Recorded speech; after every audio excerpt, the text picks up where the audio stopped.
I now introduce Governor Gina Raimondo.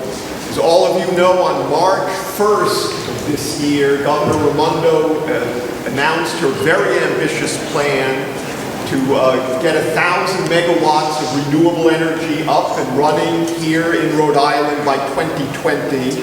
I'm pleased to say that in the Environment Council of Rhode Island, we have multiple organizations that will be eager to work with Governor Raimondo and her team to put flesh on those bones, concrete plans into place, legislation to actually make that happen.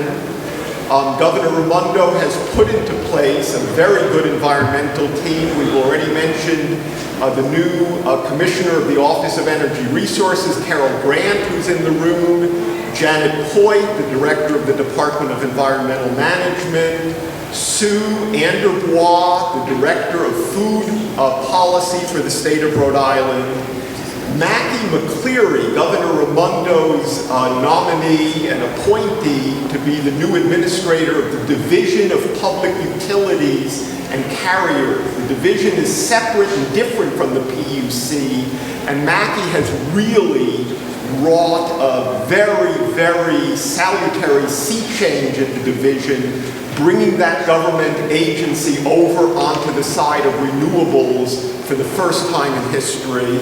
And of course, her nominee to the Public Utilities Commission, Mariann Garrahy, who, as I said at her confirmation hearing, is the first nominee in the history of the state to the Public Utilities Commission, who both has a background in energy markets and has a genuine commitment to renewable energy. I present Governor Gina Raimondo.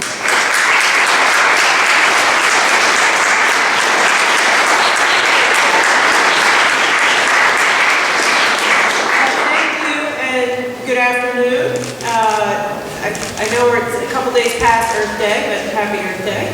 It's great to have you all here for the ECRI Lobby Day. I know I have many colleagues in government, including folks in my own cabinet. I see Carol back there, but I do want to recognize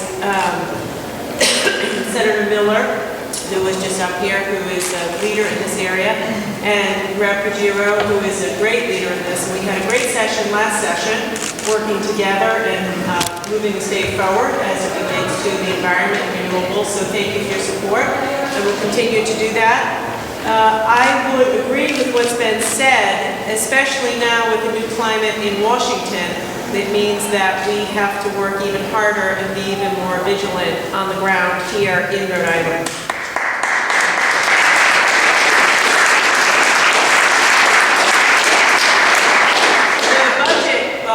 Which I have proposed to the legislature, includes 4 new positions for DEM to help keep our waters healthy. And I tried that last year, wasn't too successful, but trying it again this year. Guys, keep it in the budget. Those were recommendations from the Outdoor Recreation Council, and just important, DEM does incredible work and really needs these new positions. Also in the budget that I have proposed is $2.5 million additionally to invest in outdoor recreation and to promote healthier, more active lifestyles. This one I'm especially excited about. This is going to be a continued revenue stream because it's coming from an additional tax on tobacco. So I'm trying to do a twofer on this one. Further taxing of tobacco to make people healthier, and then a sustainable revenue stream for outdoor recreation and to promote good health. So again, I ask the legislators who are in the room for your support on that. And the budget also that I proposed includes a rebate program for electric vehicles so we can continue to shrink our carbon footprint.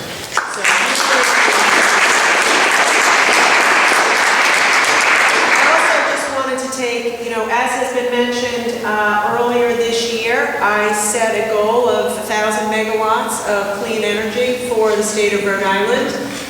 Gigawatt's a big deal for us here in Rhode Island, so let's work together to make that happen. I felt that that was important to I did an executive order and set that as a goal. There's no reason we can't together meet that, and I look forward to working with you. When I announced that, Deb said to me, "That's a lot of jobs, Governor," and I agree. Already the clean energy sector accounts for more than 14,000 jobs and growing, and that number is a 40% increase over 2015.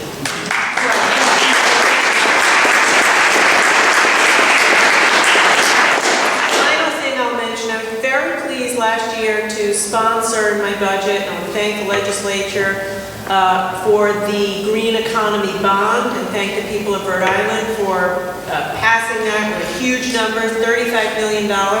I wish it could have been bigger, and I think we should do another one next year. But that money, yes. That money, Director Coit isn't here, I don't think, but she's terrific, and I always say to her, let's not waste time. Let's get that money out. Let's invest it and let's get going and put it to work. So it's $10 million in bikeway investments, which I'm very excited about. My family and I are big time users. $2 million in local recreation grants, and soon we'll be announcing $7 million in grant funding to help communities and businesses invest in green infrastructure, and an additional $5 million to clean up brownfields, which is some of the best projects you can do to take a brownfield, clean it up, makes the environment better, puts people to work, and revitalizes a community. So thank you all for being here. I'm optimistic that we'll have a good session this year as we did last year. We'll keep going, hit that gigawatt goal, and create thousands of jobs in the process. Thank you.